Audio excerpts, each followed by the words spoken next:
The European Parliament's Committee on Environment, Public Health and Food Safety held an exchange of views with the Environment Commissioner Connie Hedegaard. The main focus was on how to fight global warming.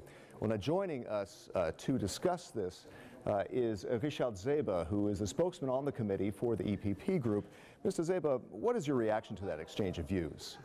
Actually, it was quite interesting, but to be honest, nothing new. So the Commissioner elaborated a little bit what they have done and what actually they will propose in the near future. But for us as a political group, you see, we want, of course, fight against climate change. We are giving a helping hand to the Commission, but nevertheless, for us, it's very important that we have long-term measures planned and actually we stick to the legislation we have made together with member states in 2008. So we are against actually these quick fixes which are proposed now by the Commission, for example, the backloading. Let's talk about that backloading. Now, the European Commission had proposed cutting some 900 million carbon allowances in order to prop up the market. That has been defeated by the European Parliament and sent back to committee. What is the alternative?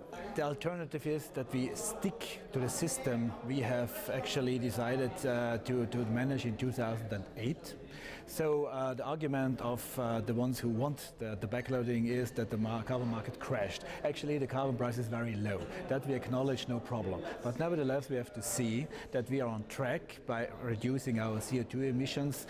And in 2020, the ETS sector will have done it by minus 21%. But you still have called for a structural change in this system, in the emissions trading system, correct?